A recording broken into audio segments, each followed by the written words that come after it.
श्रीमन्नारायण जय श्रीमन्नारायण जय श्रीमन्नारायण जय श्रीमन्नारायण जय श्रीमन्नारायण जय श्रीमन्नारायण जय श्रीमन्नारायण।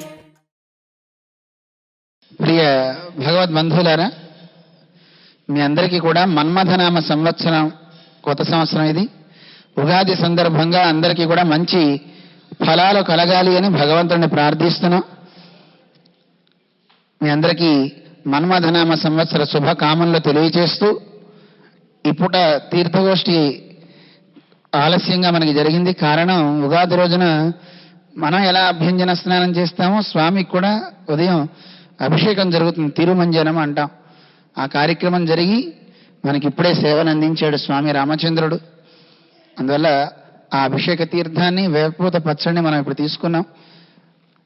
ఇప్పుడు ప్రసాదాన్ని మనం తర్వాత పుచ్చుకుంటాం. ఈ సంవత్సర ఫలాలు ఒక్కసారి మనం పంచాంగ శ్రవణం మనం చేసిన తర్వాత పంచాంగంలో ఉండేటటువంటి వాతావరణాన్ని ఒకసారి చెప్తారు. మన వాతావరణ కేంద్రం వాళ్ళు కనుక చెప్పినట్లుగా మనకి జాగ్రత్తలు సూచనలు చేస్తారు. రాబోయేటటువంటి కాలం ఎలా ఉంటుందో వారు చెప్తారు. అయితే భయపడాల్సిన అవసరం లేదు. పెద్దల ఆశీస్సులు మనకి తోడుంటే ఏ ఇబ్బంది ఉండదు. పెద్ద వర్షం వస్తుంటే గొడుగు పట్టుకుని వెళ్తాం, ఆ నీళ్ళన్నీ పక్కన పడుతుంటాయి తప్ప మనం తడవం. అలా పెద్దల ఆశీస్సులనే ఛత్రాన్ని మనం పైన పెట్టుకుని చక్కగా వెళ్ళాలి. అదే మనకి రక్ష. అందువల్ల తర్వాత పెద్దల ఆశీస్సులు కూడా మనం తీసుకుని మనకు ఒక రక్షగా ఉండేటటువంటి సుందరకాండ పారాయణ కార్యక్రమాన్ని ఈ రోజు నుంచి ఓ సంవత్సరం పాటు పారాయణ చేయాలి. ఈ సంవత్సరం ఎలా ఉందో మనకి చెప్తారు, తర్వాత మళ్ళీ మేము చెప్తాం విషయం. అందువల్ల మన పెద్దలు ఇక్కడ ఏం చేసి ఉన్నారు, డాక్టర్ సముద్రాల రంగరామానుజాచార్య స్వామి గురువు గారు, వారి ఆశీస్సులు కూడా మనం తీసుకుందాం. అలాగే రంగరాజన్ స్వామి ఉన్నారు, వారి ఆశీస్సులు కూడా తీసుకుని మనం పారాయణ చేసుకుంటాం. ముందుగా పంచాంగ శ్రవణం ఉంటుంది. జై శ్రీమన్నారాయణ. జ్ఞానానందమయం దేవం నిర్మల స్ఫటికాకృతిం ఆధారం సర్వ విద్యానాం హయగ్రీవముపాస్మహే. ఓం అస్మద్గురుభ్యో నమః. ఈరోజు ఉగాది. ముందుగా అందరికీ ఉగాది నూతన సంవత్సర శుభాకాంక్షలు. ఈరోజు మంగళ స్నానం చేయడం, నూతన వస్త్రధారణ చేసుకోవడం, తర్వాత నింబ కుసుమ భక్షణ చేయడం, ఆ తర్వాత పంచాంగ శ్రవణం అనే కార్యక్రమాలు చేసుకుంటాం మనం. దాంట్లో పై 3 అయిపోయి ఉన్నాయి. ఇప్పుడు మనం పంచాంగ శ్రవణానికి కూర్చొని ఉన్నాం. శ్రద్ధగా వినే ప్రయత్నం చేయండి. శ్రీ స్వామివారికి పాదపద్మములకు నమస్కారములు. అలాగే గురువారైనటువంటి రంగరామానుజాచార్య స్వామివారికి పాదపద్మములకు నమస్కారం చేస్తూ, శ్రీ కళ్యాణ గుణావహం రిపుహరం దుస్వప్న దోషావహం గంగా స్నాన విశేష పుణ్యఫలదం గోదానతుల్యం నృణాం ఆయుర్వృద్ధిదం ఉత్తమం శుభకరం సంతాన సంపత్ప్రదం నానాకర్మసు సాధనం సముచితం పంచాంగమాకర్ణ్యతాం. ఈ పంచాంగ శ్రవణం చేయడం వల్ల మనకి శత్రునాశనము, దుస్వప్నములు కలిగేటువంటి దాని దోషములు పోతాయి. అలాగే గంగా స్నానంలో చేస్తే వచ్చేటువంటి పుణ్యమైన ఫలం ఏదైతే ఉంటుందో ఆ ఫలం వస్తుంది. అలాగే గోదానం చేస్తే వచ్చేటువంటి ఫలం ఏదైతే ఉందో ఆ ఫలాన్ని కూడా మనం ఈ పంచాంగ శ్రవణం ద్వారా పొందుతాము. ఆయుర్వృద్ధి కలుగుతుంది, సమస్త శుభములు కలుగుతాయి, సంతానము, సంపదలు, సమస్త కళ్యాణమైనటువంటి గుణాలు మనకి కలుగుతాయని ఈ శ్లోకం యొక్క తాత్పర్యము. ఈ సంవత్సరం యొక్క ఫలితం ఎలా ఉందని ఒకసారి మనం చూద్దాము. ఈ సంవత్సరము మన్మథనామ సంవత్సరము. మన్మథాబ్దే తథాలోకాః తత్ కేలీశీల లోలుపాః శాలీక్షు యవ గోధూమైః నయనాభి నవాధరా అని ఈ సంవత్సరం యొక్క విశేషం చెప్తారు మనకి. ఈ దాని అర్థం ఏంటంటే ఈ సంవత్సరం మొత్తం కూడా మంచిగా ఉండాలని అందరూ అనుకుంటూ ఉంటారు. అందరూ అలాగే ఉంటారు. ఈ సంవత్సరం యొక్క విశేషం అలాంటివి. ఆటపాటలతోటి ఆనందముగా బాగా గడుపుతూ ఉంటారు. అలాగే ఈ ధరిత్రి ఏదైతే ఉందో అది మనకి బియ్యాన్ని అంటే ధాన్యాన్ని, అలాగే గోధుమలని, చెరకు మొదలైనటువంటి పంటల్ని బాగా పండించి ఆనందాన్ని పంచేదిగా ఉంటుంది అని ఈ సంవత్సర పేరులో ఉన్నటువంటి విశేషము. అలాగే ఈ సంవత్సరం మనకి శనివారంతో ఆరంభమైంది కాబట్టి ఈ శనైశ్చరుడు ఎవరైతే ఉన్నారో అతను మనకి రాజుగా ఈ సంవత్సరం ఉంటాడు. మంత్రి మరియు సేనాధిపతి అయినటువంటి వాడు కుజుడు, సస్యాధిపతి మరియు నీరసాధిపతి శుక్రుడు, ధాన్యాధిపతి బుధుడు, అర్ఘాధిపతి మేఘాధిపతి రెండు కూడా చంద్రుడు, రసాధిపతి రవి. ఇకపోతే శని మనకి రాజుగా ఉన్నందువల్ల ఏమిటి మనకి బెనిఫిట్స్ అంటే, రాజులలో పరస్పర యుద్ధాలు, యుద్ధ వాతావరణం నెలకొని ఉండడం, ప్రజలు రోగాల బారిన పడడం, దొంగల భయంతో అలలాడిపోవడం, రాజకీయ ఒడిదుడుకులు ఉండడం, కొందరు ఈ వాతావరణం తట్టుకోలేక పక్క దేశాలకి పారిపోవడం లాంటివి అన్నీ ఈయన యొక్క ప్రభావం చేత జరిగేటువంటి సూచనలు. అయితే మంత్రి కుజుడు ఇతను ప్రోత్సాహకారి, బాగా మామూలుగానే. రాజే అలాగా ఉన్నప్పుడు మంత్రి సేనాధిపతి రెండు అయినటువంటి కుజుడు దానికి చాలా దగ్గరి పోలికలతో ఉన్నాడు. ఎలా అంటే ఇతను యుద్ధాలు జయించేవాడు, కలహాలు పెట్టేవాడు, చోర అగ్ని భయాలు, పట్టణాల్లో, గ్రామాల్లో, వనాల్లో ఈ దహనాలు లాంటివి జరుగుతూ ఉంటాయి. ఈ సంవత్సరం అసాంఘిక దురాగతాలు ఇవన్నీ కూడా చోటు చేసుకుంటాయి అన్నమాట. ఇకపోతే సస్యాధిపతి శుక్రుడైనందువల్ల సమస్త ధాన్యపు పంటలు ఏవైతే ఉన్నాయో అవన్నీ బాగా పండుతాయి. సుగంధ ద్రవ్యాలు, తెల్లని పంటలు, తెల్లని భూములు బాగా పండుతాయి. ఇక బంగారము, అలంకార వస్తువులు, తర్వాత సంగీత వాద్యాలు లాంటివి, వాహనాలు, వీటి యందు ప్రజలు వ్యతిరేకమైనటువంటి భావన కలిగేట్టుగా ఈ సంవత్సరం మనకి నడుస్తుంది. ఎందుకంటే వాటి విలువలు పెరిగిపోయి ఉండొచ్చు. అలాంటి వాటి వల్ల మనకి విరక్తి కలిగి వాటి యందు వ్యతిరేకత ఆటోమేటిక్గా మనకి ఏర్పడుతుంది. ధాన్యాధిపతి బుధుడు, సమస్త జనులు అతని వల్ల భయాలు కలిగే విధంగా వాతావరణం ఉంటుంది. తుఫాన్లు రావచ్చు, ఈదురు గాలులు వీయొచ్చు, బహుస్వల్పమైన వర్షాలు, అధిక ధరలు పెరిగిపోతాయి. ఈ మూలకముగా ప్రజల్లో ఉండేటువంటి కొంతమందికి లాభాలు చేకూరుతాయి. ఎలాగంటే వైద్యులకి వీటి వల్ల వచ్చే రోగాల వల్ల వైద్యులు బాగుపడతారు. గొడవల వల్ల జరిగేటువంటి కేసుల విషయంగా లాయర్లు బాగుపడతారు. అలాగే జ్యోతిష్కులు, మంత్రవేత్తలకి కూడా ఈ సంవత్సరం చాలా బాగా ఉంటుంది. అర్ఘాధిపతి చంద్రుడు. ఈ చంద్రుడు అర్ఘాధిపతి కారణంగా పంటలు బాగా పండుతాయి.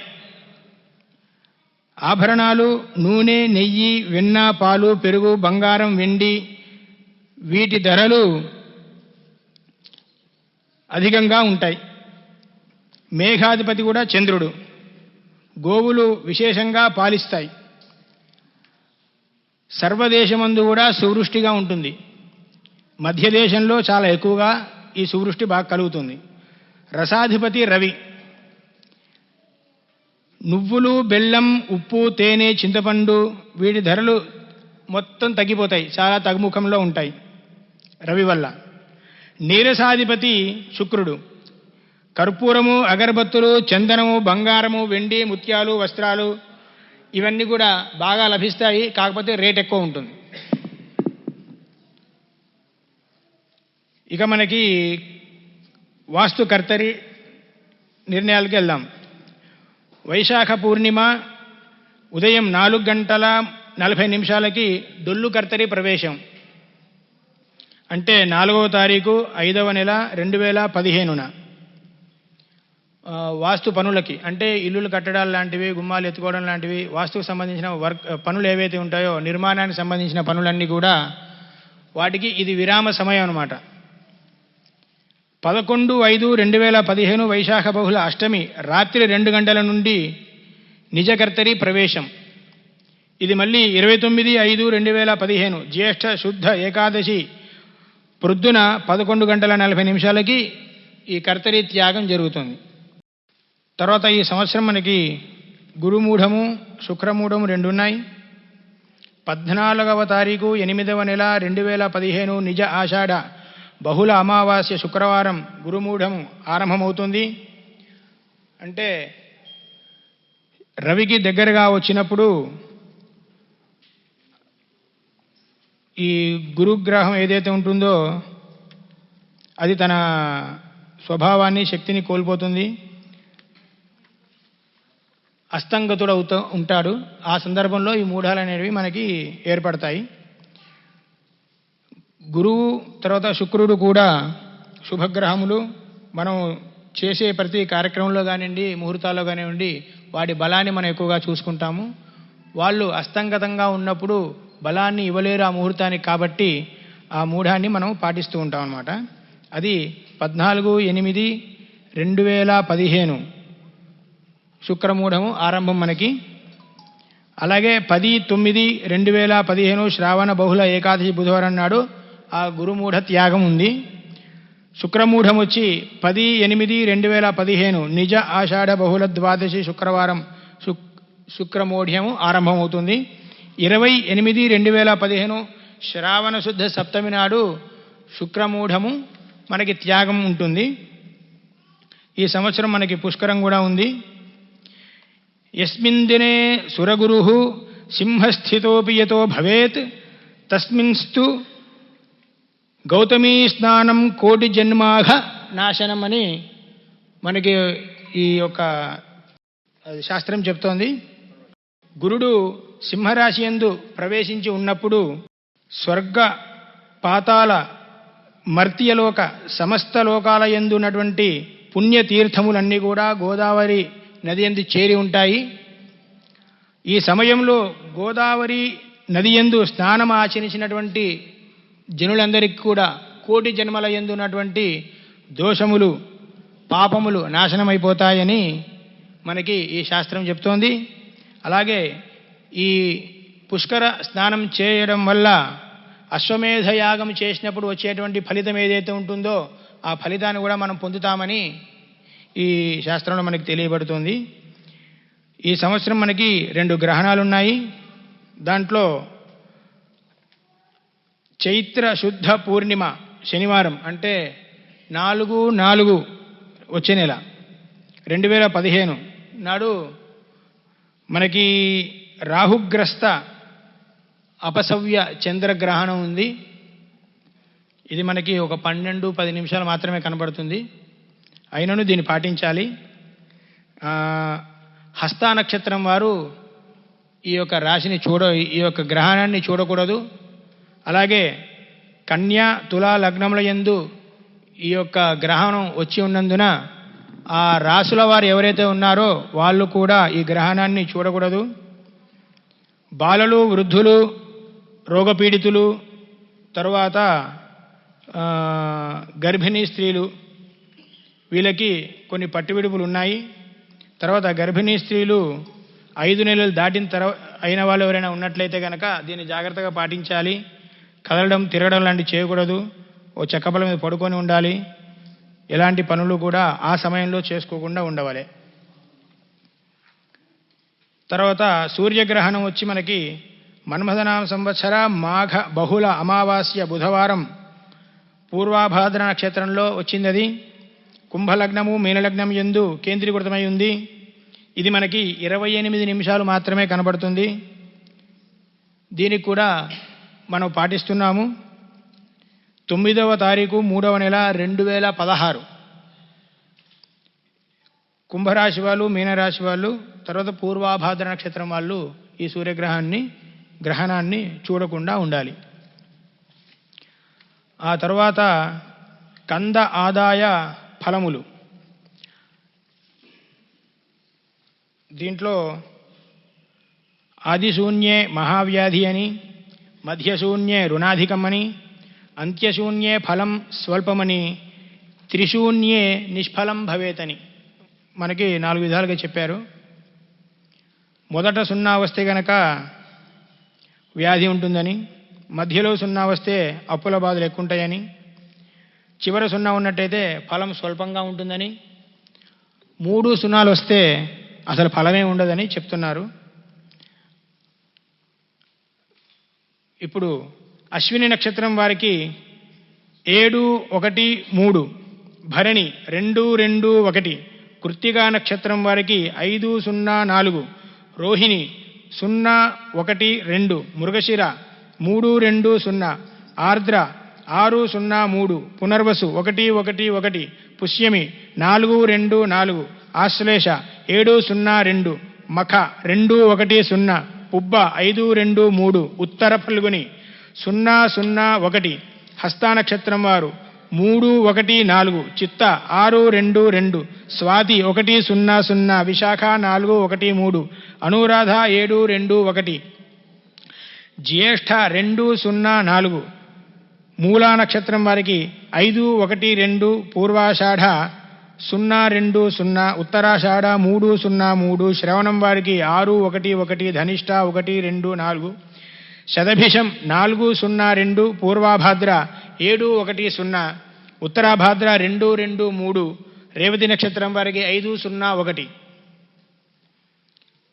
దీంట్లో ఇవన్నీ కూడితే గనక అశ్విని వారికి ఉందనుకోండి 1, 7, 1, 3 కదా, 7, 1, 8 ప్లస్ 3 11. బేసి సంఖ్య వచ్చితే గనక ధనలాభమని, సమసంఖ్య వస్తే గనక ఫలితం సమానంగా ఉంటుందని, శూన్య సంఖ్య వస్తే గనక వ్యవహారం శూన్యంగా ఉంటుందని మనకి అందుబాటులో ఉంది మనకి. కాబట్టి మీ అంకెల్ని మీరు కూడుకోండి. బేసి వస్తుందా, సమసంఖ్య వస్తుందా, అసలు అంకె రావట్లేదా అనేది మీరు మెల్లగా చూసుకోండి. తర్వాత ఆదాయ వ్యయములు. మేషరాశి వారికి ఆదాయం 14, వ్యయం 14. వృషభం వారికి 8, 8. మిథునం వారికి 11, 5. కర్కాటకం వారికి 5, 5. సింహరాశి వారికి 8, 14. కన్యారాశి వారికి 11 ఆదాయం 5 వ్యయం. తులావారికి 8, 8. వృశ్చికం వారికి 14, 14. ధనుర్రాశి వాళ్ళకి 2 ఆదాయం 8 వ్యయం. మకర రాశి వాళ్ళకి 5, 2. కుంభరాశి వాళ్ళకి 5, 2. మీనరాశి వారికి 2 ఆదాయం 8 వ్యయం. అలాగే రాజపూజ్య అవమానములు. ఇక్కడ సకలాదాయం 93, సకల వ్యయం 93 సమంగా ఉంది. తర్వాత రాజపూజ్యము అవమానము. మేషరాశి వారికి 3 పూజ్యం 6 అవమానం. వృషభ రాశి వారికి 6, 6. మిథున రాశి వారికి 2, 2. కర్కాటక రాశి వారికి 5, 2. సింహరాశి వాళ్ళకి 1, 5. కన్యారాశి వాళ్ళకి 4, 5. తులారాశి వాళ్ళకి 7, 1. వృశ్చికం వారికి 3, 1. ధనుర్రాశి వాళ్ళకి 6, 1. మకర రాశి వాళ్ళకి 2, 4. కుంభరాశి వాళ్ళకి 5, 4. మీనరాశి వాళ్ళకి 1 పూజ్యం 7 అవమానం. మేషరాశి వాళ్ళకి అంటే దీంట్లో అశ్విని 4 పాదాలు, భరణి 4 పాదాలు, కృత్తిక 1 పాదం. కృత్తిక మొదటి పాదం. వీళ్ళని మొత్తం మేషరాశి కిందికి వస్తారు. వీళ్ళు తరువాత మిథున రాశి వాళ్ళు, అలాగే కన్యారాశి వాళ్ళు, ధనుర్రాశి వాళ్ళు, మకర రాశి వాళ్ళు. వీళ్ళకి విదేశీ యానయోగం ఉంటుంది.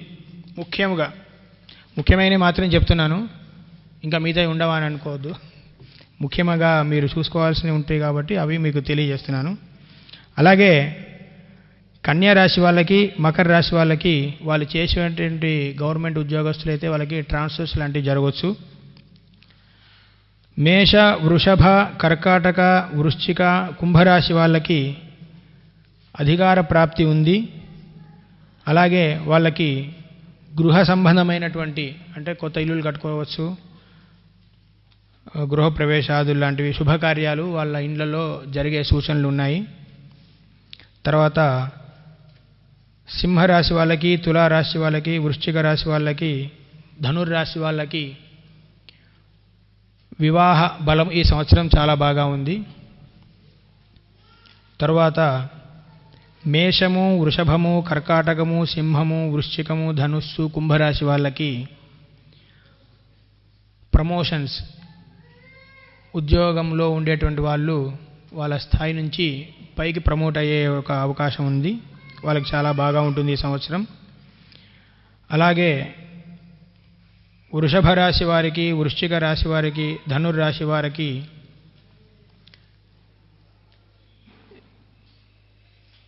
శనిగ్రహం యొక్క ప్రభావం చేత ఆరోగ్యం క్షీణిస్తుంది.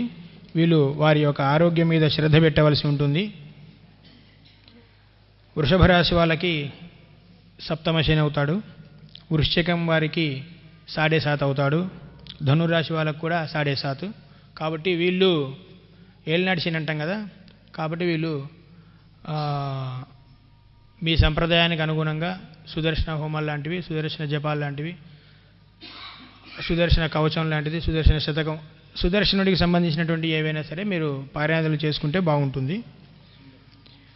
అలాగే మేషాది మీన పర్యంతం ఉండే 12 రాశుల వాళ్ళకి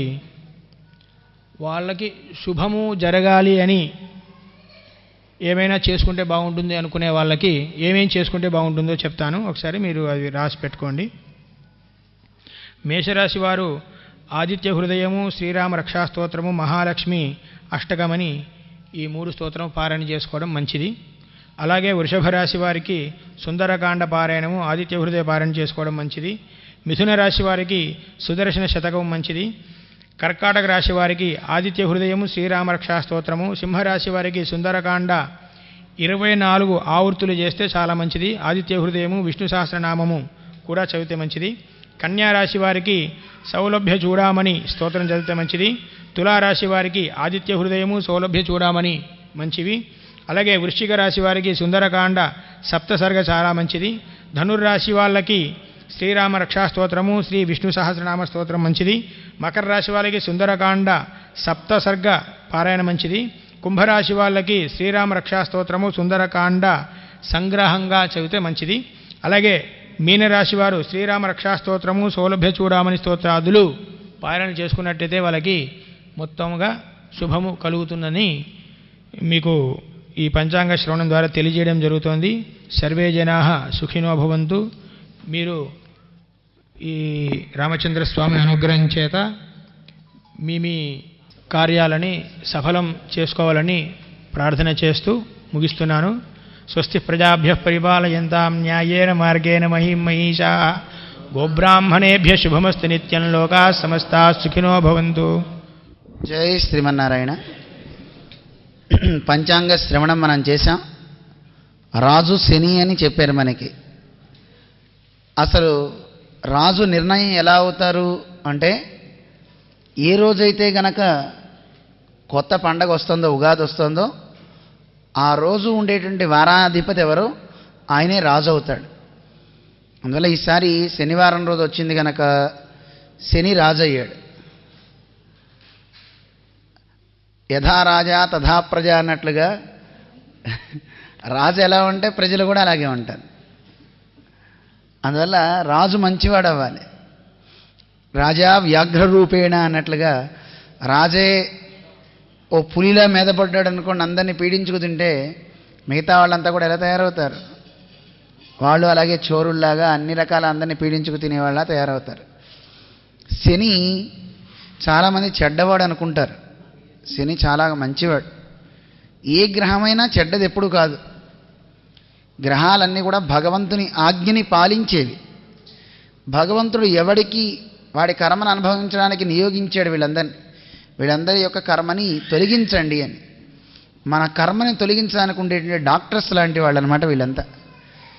హాస్పిటల్కి వెళ్తే తలకాయ నొప్పికి ఒక డాక్టరు, కాలు నొప్పికి ఒక డాక్టరు, అలాగే కంటికి ఒక డాక్టర్ ఉన్నట్టుగా మనం చేసుకున్న పాపాలన్నీ తొలగించడానికి డాక్టర్స్ అనమాట వీళ్ళంతా గ్రహాలు.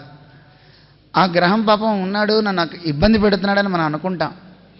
కానీ ఆ గ్రహాలుండి మనం ఎన్నో జన్మల్లో ఆర్జించి సంపాదించినటువంటి పాపాలు ఏవైతే ఉన్నాయో, కష్టపడి సంపాదించుకున్నాం కదండి పాపాలు, మరి వదులుకోవాలంటే పాపాన్ని వదులుకోవాలన్నా చాలా కష్టంగా ఉంటుంది. ఇంట్లో చూడండి, ఎందుకు పనికిరాని బకెట్ ఉంటే తీసేయమని భర్త గారు చెప్తే భార్య గారు అంటారు, అయ్యో ఉంచండి అంటారు, ఉండనియండి.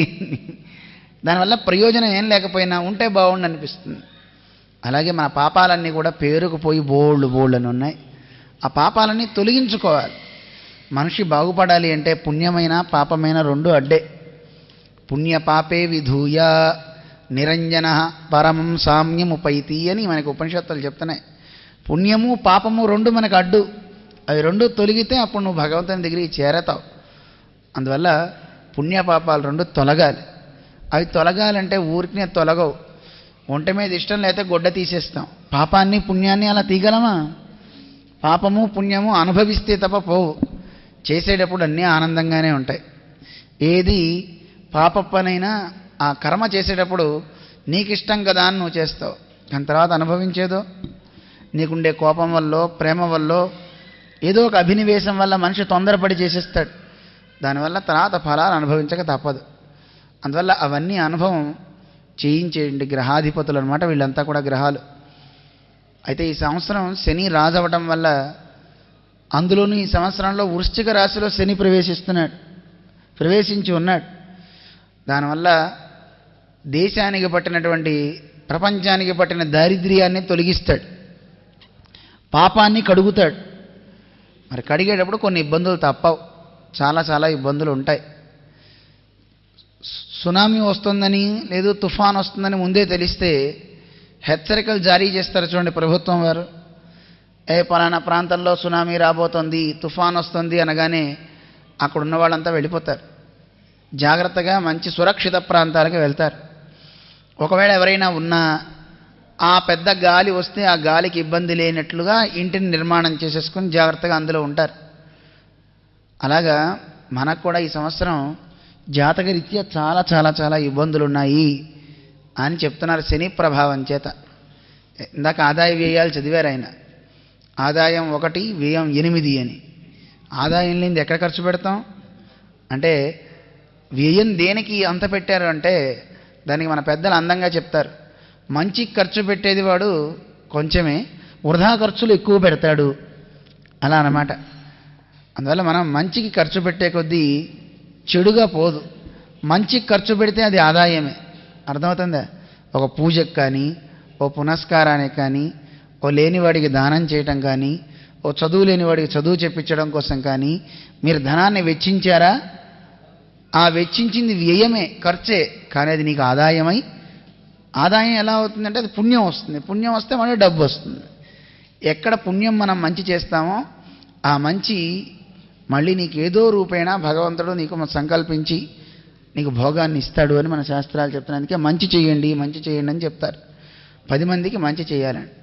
అందువల్ల గ్రహాదులు ఎలా ఉన్నా మనం బాగుపడడానికి ఆదాయ వ్యయాలలో ఇలా మనకి చెప్తారు కనుక అందుకే మంచి కోసం ఖర్చు పెట్టమంటాడు. ఖర్చు కావాలి అని రాసి పెట్టుందంటే దాచుకుని లోపల పెట్టుకున్నామంటే జారి కింద పడి హాస్పిటల్కి వెళ్ళాల్సి వస్తుంది, అక్కడ ఖర్చు పెట్టాల్సి వస్తుంది. అందువల్ల వైద్యాలయాల్లో ఖర్చు పెట్టడం కంటే దేవాలయాల్లో ఖర్చు పెట్టడం మంచిది, గ్రంథాలయాల్లో ఖర్చు పెట్టడం మంచిది. మంచి చోట ఖర్చు పెట్టి 10 మందికి ఉపకరించే స్థితిలో మనం ఉంటే మనకి మంచిది. ఈ సంవత్సరం శని అధిపతి అవ్వటం వల్ల అందరిలో ధార్మిక బుద్ధి పెరుగుతుంది. శని భక్తిని పెంచేవాడు. ఎక్కడ లేని భక్తి వచ్చేస్తుంది. ఏదో బాగుపడాలి అనేటువంటి ఒక సత్శీలం కలిగి ఉంటారంటే ఈ సంవత్సరం అంతా కూడా సంవత్సర ఫలం చెప్తారు మన పెద్దలు. ప్రతివాడికి కూడా సంతోషం కావాలనిపిస్తుందట, ఎగిరి గంతులు వేయాలనిపించే సంవత్సరం అంటే ఇది మన్మథ నామ సంవత్సరం కదండి. నృత్యం చేయాలనిపిస్తుందట, పాడాలనిపిస్తుందట, ఆనందంగా బతకాలనిపిస్తుందట. తన్ని తాను సుఖంగా ఉంచుకోవడానికి కావాల్సిన మంచి బుద్ధి కలుగుతుందట. ధర్మశీలులై లోకంలో సంచరించే ఒక స్థితి కలుగుతుంది. శని యొక్క ఫలం అండి ఇది. ఏలినాటి శని ఉన్నవాడు చూడండి ఎక్కడ తిరుగుతాడు. ఏలినాటి శని కానీ శని మహర్దశ కానీ వస్తే మిగతా వాళ్ళందరికంటే వాడే గుళ్ళ చుట్టూ తిరుగుతాడు, స్వామీజీలందరి దగ్గరికి తిరుగుతాడు. అంటే శని వల్ల వాడికి ఒక ధార్మిక బుద్ధి కలిగి ఏ గోపూజ చేసుకుందామా, సుందరకాండ పారాయణ చేద్దామా, ఎక్కడ దానం చేద్దామనే బుద్ధులన్నీ కలుగుతాయి. అందువల్ల శని ఆధ్యాత్మికతని పెంచుతాడు.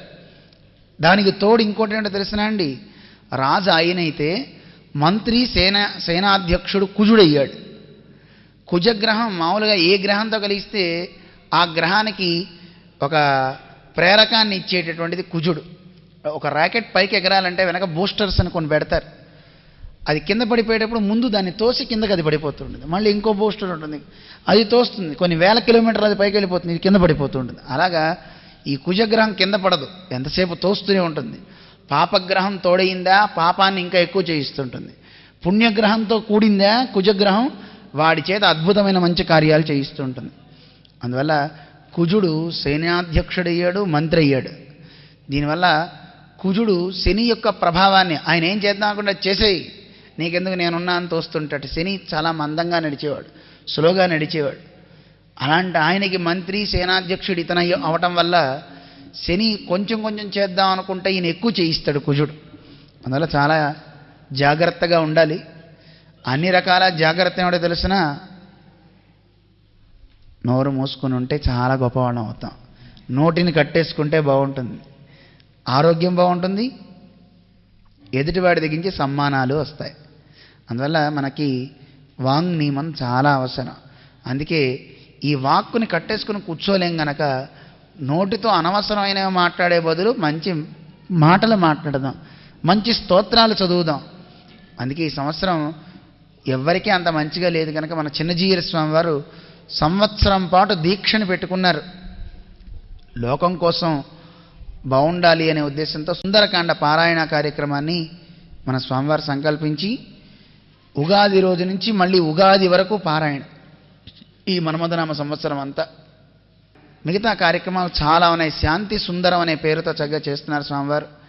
180 రోజులు పారాయణ సాగుతుంది. మన కోసం చేస్తున్నారు. మిగిలిన రోజులన్నీ ప్రపంచం కోసం. వ్యక్తిగతంగా వైయక్తికంగా ఎవరైనా మాకు పారాయణ కావాలి అని అడిగితే వారి పేరు మీద చేయడానికి రేపు మే నెల నుంచి స్వామివారు సంకల్పించుకుని ఇక్కడ పారాయణ చేస్తున్నారు. రోజు గోవుకు అభిషేకం ఉంటుంది, సుదర్శన హోమం ఉంటుంది, సీతారామ కళ్యాణం ఉంటుంది, సూర్య నమస్కారాలు, పారాయణ, అరుణం, మహాసౌరం ఉంటాయి. తర్వాత మన విద్యార్థులందరూ కలిసి 1,000 అష్టాక్షరి మహామంత్ర జపం చేస్తారు. చూడండి, ఇక్కడే తెలుస్తుంది మనకి శని ఆధ్యాత్మికతని పెంచుతాడని చెప్పడానికి కారణం ఇదే.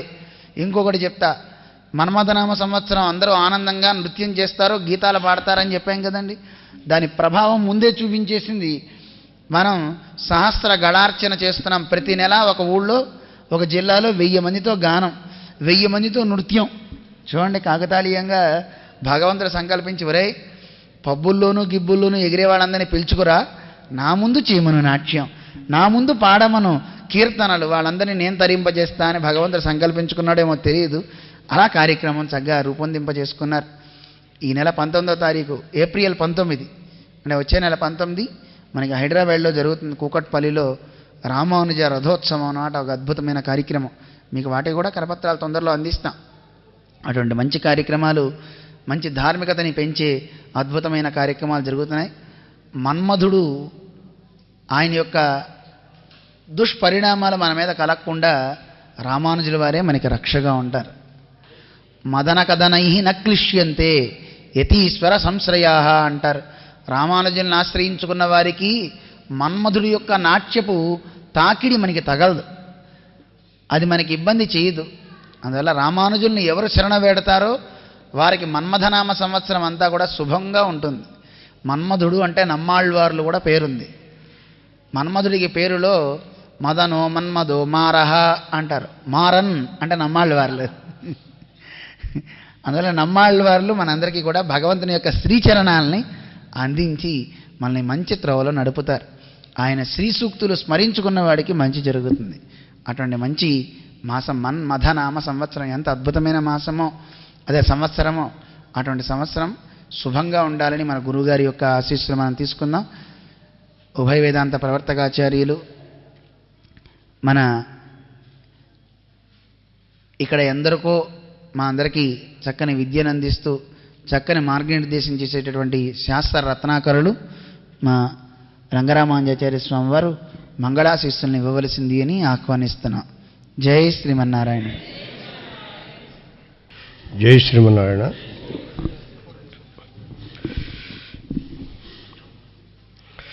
అఖిల భువన జన్మస్థేమ భంగాదిలీలే వినత వివిధ భూతవ్రాత రక్షైక దీక్షే శృతిశిరసి విదీప్తే బ్రహ్మణి శ్రీనివాసే భవతు మమ పరస్మిన్ సేముషీ భక్తిరూపా. జై శ్రీమన్నారాయణ.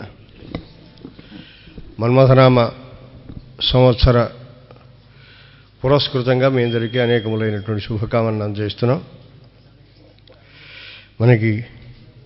మన గోవర్ధనం గారు చక్కగా పంచాంగ శ్రవణం చేయించారు. పంచాంగ శ్రవణం అనేది మన పెద్దలు చెప్పారు, అది ప్రివెంటివ్ మెడిసిన్ లాంటిదండి అన్నారు. ప్రివెంటివ్ మెడిసిన్ అంటే అర్థం ఏంటంటే ముందు ముందు రోగం వచ్చే అవకాశం ఉంది కనుక మందు వేసుకోండి. శీతకాలం బాగా వచ్చేసిన తర్వాత జలుబులు దగ్గులు ఆయాసాలు పడకుండా ఆయన చవనప్రాసకు అసలు ముందు నుంచే పుచ్చుకో. 2 నెలల నుంచి పుచ్చుకున్నట్టయితే ఆ సమయాన్ని నువ్వు రొప్పవలసిన అవసరం ఉండదు, దగ్గవలసిన అవసరం నీకు ఉండదు. చవనప్రాస ముందు రాబోయే కాసదోషాన్ని పోగొట్టుకోవడం కోసం చేసినట్టుగా శరీరంలో నీరసము మరోటో వస్తే సిద్ధమకర ధ్వజము వసంత కుసుమాకరము ఇటువంటి ఆయుర్వేద మందులు ఉంటాయి. ఆ మందులు చక్కగా కనుక పుచ్చుకున్నట్టయితే అది ఔషధంగాను అది చక్కగా శరీరానికి టానిక్గాను పనిచేస్తుంది కనుక రోగం రాకుండా చేస్తుంది. అలాగే పంచాంగ శ్రవణం చేస్తే ఈ పంచాంగం మనకు వచ్చేటువంటి ఇవన్నీ తీసి పక్కన పెట్టదు, రాకుండా మనం జాగ్రత్త పడేట్టుగా చేస్తుంది. ఎదురుకుండా గొయ్యి ఉంది అని మన పెద్దలు ఎవరైనా వచ్చిన ఆయన అక్కడ గొయ్యి ఉందో మనం చూడలేదు, కానీ అక్కడ గొయ్యి ఉందని చెప్పారు. ఆ చెప్పిన మాట యందు విశ్వాసంతో కనుక జాగ్రత్తగా కళ్ళు పెట్టి చూసుకుంటూ వెడితే గోతులో పడం. అదే ప్రయోజనం. ఆప్తవచనమే ప్రయోజనం అన్నమాట. అలాగే పంచాంగం అనేది ఆప్తవచనము. మనం చూడాల, మనకు సూర్యుడు యొక్క గతి ఏమిటి, కుజగతి ఏమిటి, శనైశ్చరుడు మెల్లగా వెళతాడా పరిగెడతాడా ఇవేమి మనకేం లేదు, మన కళ్ళకేం కనిపించవు. కానీ ఆ గ్రహగతులు ఎరిగినటువంటి వాళ్ళు, దాన్ని గణించినటువంటి వాళ్ళు పంచాంగ ద్వారా మనకి చెబితే దానివల్ల ఇగో ఇవి వస్తాయని చెప్పినప్పుడు అవి తెలుసుకుని వాటిని పెట్టుకుని కుంగిపోకూడదు. అది గుర్తుపెట్టుకోండి. ఈ ఆదాయాలు వ్యయాలు రాశారు కనుక 7 రాజపూజ్యం అన్నారు, ఏదో 2 అవమానం అన్నారు అని అవి ఆ లెక్కలు మనసులో పెట్టుకోకుండా కేవలం మామూలుగా కాలగతి అనేది నడుస్తుంటుంది. కాలము దైవస్వరూపము గుర్తుపెట్టుకోండి. కాలము దైవస్వరూపము. శ్రీరామచంద్రుడు అంటాడు, 3 చోట్ల చెబుతాడు ఆయన. అయోధ్యాకాండలో చెబుతాడు, కిష్కింధకాండలో తార దగ్గర చెబుతాడు, అరణ్యకాండలో చెబుతాడు. సీతాదేవిని వాడు ఎవడో పట్టుకుపోతే ఆ పట్టుకుపోయినప్పుడు వీడు దుఃఖపడుతూ కాలోహి దురతిక్రమ నకాలః కాలం వచ్చేది. అక్కడ 5-6 శ్లోకాలు రాస్తాడు. కాలము తనను తానే దాటలేదు. మనిషిగా పుడితే దైవము కూడా కాలాన్ని దాటలేడు. తానే గీటు గీశాడు, కాలం అనే ఒక గీటు గీశాడు. ఈ గీసినటువంటి గీటును తాను దైవం కదా నేను దాటేస్తానంటే కుదరదు. అందుకే రాముడు కూడా దాటలేకపోయాడు. కాలగతి అనేది ఎవరికి తప్పదు. దానికి మైత్రి లేదు, బాంధవం లేడు. వీడు అన్నగారని చూడదు, వీడు తమ్ముడని చూడదు, వీడు భార్య అని భర్త అని ఈ రకమైన బాంధవ్యాలు చూడదు. వాడు పండితుడైనా కాలగతిని అనుసరించవలసిందే, వాడు పామరుడైనా కాలగతిని అనుసరించవలసిందే, వాడు బలవంతుడైనా బలహీనుడైనా కాలం అనే ప్రవాహంలో మనం కూడా వెళ్ళవలసిందే. ఎలా వెళ్ళాలన్నారు? కాల ప్రవాహంలో ప్రబ్బలి చెట్టులా ఉండండి అన్నారు. ఒక ప్రవాహం బాంచి వేగంగా వెళుతుంటే మనకు నీటి ఒడ్డున ఇంత పొట్టి చెట్లు ఉంటాయి. ఈ పొట్టి చెట్లు ప్రవాహం వెళుతున్నప్పుడు ప్రవాహానికి అనుకూలంగా బుర్ర ఉంచి ప్రవాహం పోగానే మళ్ళీ బుర్ర పైకెత్తుతాయి. మహావృక్షాలు ఉంటాయి, మేము కాలాన్ని ఎదిరిస్తామని ఉండేవి. అవి కూకటి వేళ్లతోటి పెకలించుకుని నదిలో పడిపోతాయి.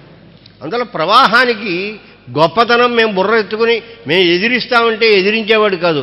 కాలగతిని గుర్తించి మేము బుర్ర ఉంచుకొని నడుచుకుని వెళతామంటే రేపు బుద్ధుట హాయిగా బుర్ర ఏ రకమైనటువంటి నొప్పి లేకుండా నెత్తుకుని బ్రతకడానికి కానీ అవకాశం ఉంటుంది. పంచాంగం మనకు అది చెబుతుంది. పంచాంగం మనకి ఏం చెబుతుందంటే, అయ్యా ఈ రాసిన దాన్ని బట్టి పట్టుకొని మీరు తీసుకోలేరు, కానీ అనువర్తించి భగవంతుడు ఒకడు ఉన్నాడు వెనకాల అనేటువంటి భావనతోటి కాలము భగవత్ స్వరూపము అని భావన చేసి మీరు అణకువతోటి మీ పని మీరు చేసుకుంటూ కనుక వెళ్ళినట్టయితే కాలం మిమ్మల్ని ఏమీ చెయ్యదు. ఏమండి, కొందరు ఉంటుంటారు పేద ప్రవాహం ఇలా పడుకుంటారు, ఇలా వెళ్ళిపోయి 4 కిలోమీటర్లు వెళ్ళిపోతారు, వాళ్ళకేమో ఆయాసం ఉండదు, అలా పడుకుని ఉంటారు అంతే. అది నేర్చుకోవాలి. అంటే కాల ప్రవాహంలో శ్రమ పడకుండా ఎలా మనం వెళ్ళాలి అనేటువంటిది మనం నేర్చుకోవాలి. అది నేర్పడం కోసమే పంచాంగము. ఎన్నో మార్గాలు చెబుతారు. పంచాంగం అంటే ఇది అది అని అదోడో చెప్పరు. శనీశ్వరుడు బాధిస్తాడని చెప్పరు. ఆ శని బాధని ఎలా పోగొట్టుకోవాలో కూడా పక్కన చెబుతాడు. మీరు ఒకసారి చదువుకోండి. మీరు రాశికి సంబంధించిన ఫలం చదువుకున్న తర్వాత ముందు రాసింది కాదు, మీకు అంత వచ్చి పడుతుంది ఇంత వచ్చి పడుతుంది, లేదా మీకు నష్టం వస్తుంది లాభం వస్తుంది, ఇవి కావు.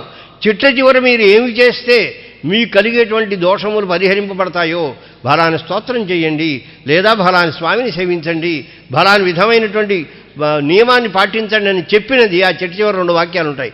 ఆ వాక్యాలు చదువుకోండి, వాటిని చక్కగా మనం పాటిద్దాము. ఒక విషయం గుర్తించండి, దైవము కాలస్వరూపము. ఆయన తలుచుకున్నట్టయితే సూర్యుడినైనా చంద్రుడినైనా కుజుడైనా రాహునైనా వాడిని తీసుకొచ్చి ఒక రింగు మాస్టర్ ఆ ముక్కాల పీఠం మీద కనుక సింహాన్నో పెద్ద పుల్లో కూర్చోబెట్టినట్టుగా ఆ గ్రహాన్ని కూర్చోబెట్టగలడు ఆ భగవంతుడు. అందువల్ల ఆయన్ని విశ్వసించండి. గ్రహాలు చూసి భయపడద్దు, భగవంతుని చూచి విశ్వాసం పొందండి. ఆయన రింగ్ మాస్టర్లాగా పట్టుకుని ఉంటాడు. ఈ కాలం ఆయన చేతిలో ఒక పిచ్చికలాగా చేతిలో ఉంటుంది, అది జడిపిస్తాడు. ఈ గ్రహాలన్నీ కూడా తోక ముడిచి వాడి స్థానాల్లో అవి కూర్చుంటాయి. నాకు ఏలినాడు శని ఎలా ఉంటుందో నాకు తెలియదు, ఇంతవరకు తెలియలే. 65 సంవత్సరాలు నాకు వచ్చాయి. 70వ సంవత్సరంలో 1970-71లో 1-2 నెలలు 3 నెలలు అనారోగ్యం వచ్చిందంతే. ఆ అనారోగ్యం కూడా చక్కగా వెంటనే కుదురుపడింది. ఇంకా మళ్ళీ మనకి ఇబ్బంది, ఆరోగ్యపరంగానూ ఏమీ ఇబ్బంది లేదు, ఆర్థికంగానూ ఇబ్బంది లేదు, గౌరవ మర్యాదల్లో ఇబ్బంది లేదు, ఏ రకమైనటువంటి నష్టాన్ని కలిగించాలా. మన చేతి ఇళ్ళు కొనిపించారు, ఇళ్ళు అమ్మించాడు, అమ్మించి మళ్ళీ కొనిపించాడు, మళ్ళీ అమ్మించాడు. డబ్బు సంపాదింపజేస్తున్నాడు, డబ్బు ఖర్చు పెట్టే చేస్తున్నాడు. కానీ ఏనాడు శనీశ్వరుని వల్ల ఇంత నష్టం కలిగింది అనేది లేదు అన్నదానికి నేను ప్రత్యక్ష నిదర్శనము. నేను చెప్పేది అబద్ధమైతే మా ఆవిడ ఉంటుంది, ఆవిడని అడగండి. నేనేమన్నా 40 ఏళ్లలోనూ ఏమైనా మహాపమానాలు పొందేసి మహా దారిద్ర్యంలో పడి మునిగిపోయి గొప్ప అనారోగ్యంతో ఆసుపత్రులు అయ్యానేమో ఆవిడని అడగండి, ఆవిడ చెబుతుంది. నాకు ఏలినాటి శని, నేను ప్రత్యక్ష. ఎందువల్లంటే అది అశ్విని నక్షత్రం. అశ్విని నక్షత్రం గుర్రంలా పరిగెడుతుంది, కానీ గుర్రానికైనా కాళ్ళు కీళ్ళు నొప్పులు పుడతాయి. శనేశ్వర బాధ అశ్విని నక్షత్రం వాళ్ళకు ఉంటుంది. అందుకని మీరు గుర్తించండి. అంటే వాటి యొక్క బాధ ఉంటే ఉండొచ్చు, కానీ దాన్ని నిర్వహించేందుకు కావాల్సిన బలము ఎవరిస్తారంటే మన భగవంతుడు ఇస్తాడు. మన ఇంట్లో ఉండే చిన్న మూర్తిని మనం నిత్యం ఆరాధన చేసుకుంటే విష్ణు సహస్రనామాన్ని మించినటువంటి టానిక్ మరొకటి లేదు. హాయిగా విష్ణు సహస్రనామాన్ని చేసుకోండి, లేదు నారాయణ మంత్రాన్ని చక్కగా చేసుకోండి. మీరు చేసుకుంటే మీకు ఈ గ్రహాల గురించి భయపడవలసిన అవసరం లేదు. మన్మథనామ సంవత్సరం అందరికీ సుఖ సంతోషాలే కలగజేస్తుంది. ఇంతకంటే భయంకర సంవత్సరాలు ఎన్ని పోలా. ప్రతి సంవత్సరం వింటూనే ఉన్నాం కదా, ఏం ఉపద్రవాలు వస్తున్నాయి, ఏమిటి వస్తున్నాయి. కాలగతిలో ఎన్నో వస్తాయి, అవి మనం పట్టించుకోవాల్సిన అవసరం లేదు. ఇగో పట్టించుకోవాల్సిన వాడు ఆయన పట్టించుకుంటాడు. జై శ్రీమన్నారాయణ. సౌందర్య హ్రీణకామా ధృతజనకసుతా సాదరాపాంగధామా दिक्षु प्रख्यात भूमादिविशदभिनुता देवता रामनामा। हम भगवान राम जी के सानिध्य में इस नूतन वर्ष का अभिनंदन सबके लिए देते हुए कहना चाहते हैं कि ये जो वक्तव्य सब अहोबिल स्वामी जी और हमारे गुरुजी रंगरामानुजाचार्य स्वामी जी बहुत अच्छी तरह आपको समझाए हैं तेलुगु भाषा में, और भगवान राम जी भी समय मर्यादा में ही रहे हैं। उनको जो तकलीफ आया वो और किसी को आने वाला नहीं है। दुख संवेदनायैव रामे चैतन्यमागतम, राम जी कहते हैं। हमें आज भी वह स्मरण करेंगे राम जी का चरित्र, हमें आंसू आ जाता है। दुख संवेदनायैव रामे चैतन्यमागतम, राम जी में चैतन्य दुख का अनुभव करने के लिए ही आया है, ऐसा स्वयं राम जी कहते हैं, ऐसा उत्तरराम चरितकार कहते हैं। और नादत्तम अध्यवनि सिद्ध्यति, नादत्तम उपतिष्ठते शास्त्रकार कहते हैं। दान जरूर करना चाहिए। हमको जब तकलीफ आता है तो दान और रामायण पारायण इत्यादि ही हमें तारक है। ये भगवान राम जी अपने अनुष्ठान में भी किए हैं। जब तक हम किसी को कन्या का दान नहीं देंगे तब तक हमें भी कोई कन्या देने वाले नहीं हैं। इसलिए अहल्या को फिर से वापस गौतम महर्षि के पास सौंपे तो खुद की शादी हुई आगे चलकर। ये कवि कहते हैं नादत्त मध्यवनी सिद्ध्यति। ऐसा जानकर अहल्या को फिर से पत्थर को मुनि की पत्नी बनाने के बाद स्वयं की शादी हुई। तो राम जी को भी ये समय मर्यादा में, काल मर्यादा में दान इत्यादि करते हुए रहे हैं। तो हमें भी बहुत दान करना चाहिए। यहाँ रामायण पारायण हर दिन चलता है और सुंदरकांड पारायण भी 1 साल तक चलने वाला है। स्वामी जी की उपस्थिति को मैं महसूस कर रहा हूं इधर। अभी भी स्वामी जी कहीं भी होते हुए भी इस मंदिर में सदा के लिए उनका ध्यान विराजमान ही रहेगा। अभी प्रवचन भी चलता रहेगा। इधर रंगरामानुजाचार्य जी स्वामी जी का प्रवचन हुआ होगा, ऐसा सोचते हुए वहां विराजमान होंगे, वहां भी अपना काम करते ही रहे होंगे। और इसलिए उनका आशीर्वाद और भगवान की कृपा आप सबके ऊपर धड़ाधड़ बारिश होते रहें, ऐसी प्रार्थना करते हुए। मंदिर में एक विशेषता है, ये एकदम पांचरात्र आगम प्रकार से, शुद्ध पांचरात्र आगम विद्वानों के द्वारा पांचरात्र आगम के प्रकार से चल रहा है।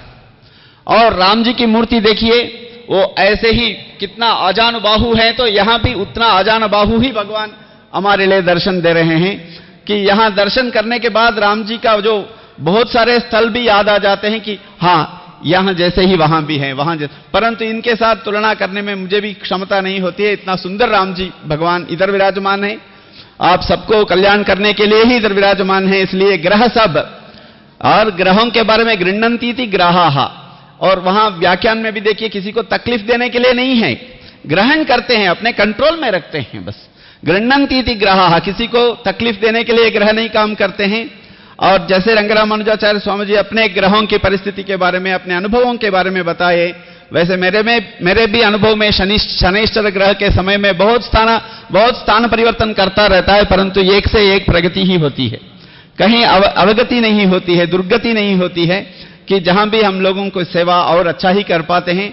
शनैश्चरः, शनै ही चरती, इसलिए वो तेजी से चलेगा तो तकलीफ हो सकता है, इसलिए शायद वो शनै ही चरती, ऐसा शनैश्चर ग्रह है। हर ग्रह शुभा ग्रह मंडली, ऐसा वेदांत देशिक भगवान के पादुका के बारे में कहते हैं। भरत जी राज्य शासन पादुका के आधार पर किए थे।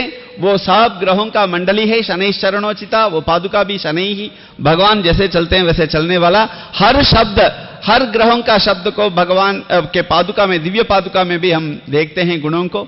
इसलिए पादुका ही ग्रहों का एक स्वरूप है और उसमें हम ध्यान करेंगे। अर्थात न विष्णु भक्तों को ग्रह कुछ नहीं करते हैं, यम ही कुछ नहीं करता है, तो ये ग्रह क्या करेंगे, परंतु हमारी भक्ति सच होना चाहिए। इसलिए हम भक्ति से भगवान के साथ प्रार्थना करेंगे, भगवान के पास प्रार्थना करेंगे कि ये सब साल, ये मन्मथ साल, भले मन्मथ नाम में है, हमारे मन को मंथन करके, मनमथ को मैं मनमथ भी बोल सकते हैं, मनमथ, मनः मथयतीति मनमथा, हमारे मन को मंथन करके जो सारांश है, भक्ति रूप सारांश है, उसे भगवान को सौंपने के लिए शायद ये मनमथ अथवा मनमथ संवत्सर आया हो। तो इसलिए हम सब हमारे मन को भगवान से सौंप दें। और मदन कदने नक्लिशंते, जैसे स्वामी जी कहें, कुलशेखर आಳ್वार भी कहते हैं कि ये विष्णु का दिव्य, ये मेरा हृदय जो है विष्णु का स्थान है, इसलिए आप इसके साथ खेलना नहीं।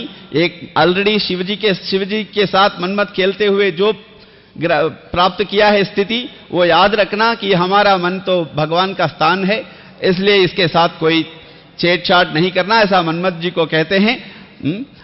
मदन, वो कुलशेखर आಳ್वार का श्लोक है, एक सुंदर श्लोक है। मदन परिहर स्थिति मदीये मनसि मुकुंद पदारविंद धामनि हरनयन कृशानुना कृशोसी स्मरसी न चक्र पराक्रमम मुरारे। ऐसा सुंदर श्लोक है। भगवान का चक्र पराक्रम मालूम हो तो आपको और ज्यादा तकलीफ होगा, इसलिए मनमथ परिहर स्थिति मदीये मनसी, मेरे मन में आकर बैठना बंद करो। इसलिए ये साल भर हम लोगों को वैराग्य के लिए एक सुंदर साल है। इस साल में वैराग्य से रहें और भगवान के चरणारविंद में हमें सौंपें। बस सब ग्रह कुछ नहीं करेगा ऐसा सोच, ऐसा भगवान से भी फिर से प्रार्थना करते हुए, इतने आழ்वार की श्री सूक्ति और आचार्यों की श्री सूक्ति को भगवान भी याद रखे हैं, इसलिए हमें कोई तकलीफ नहीं होगा, केवल हमें भक्ति करना है, ऐसी प्रार्थना करते हुए विरत होता हूं। धन्यवाद। कमलाकुजकस्तूरे गर्धमाङ्कितवक्षसे यादवाद्रुनिवासाय सम्पत्पुत्राय मङ्गलम् नीलाचलनिवासाय नित्याय परमात्मने सुभद्राप्राणनाथाय श्रीजगन्नाथाय मङ्गलम् स्वोच्छिष्टमालिकाबन्धगन्धबन्धुरजिष्णवे विष्णुचित्ततनूजायै गोदायै नित्यमङ्गलम् श्रीनगर्यां महापुर्यां नामलपर्ण्युत्तरे तटे श्रीतिन्द्रुणे मूलधाम्ने षठगोपाय मङ्गलम् शेषो वा सैन्यनाथो वा श्रीपदर्वेति सात्विकैः विदर्ग्याय महाप्राज्ञैर्भास्यकाराय मङ्गलम् तुलामूलामतीर्णाय तोषिताखिलसूरये सौम्यजामातृमुनये शेषांशायास्तु मङ्गलम् मङ्गलाशासनपरैर्मदाचार्यपुरोगमेः सर्वैश्च पूर्वैराजाहार्यैः सत्कृतायास्तु मङ्गलम्।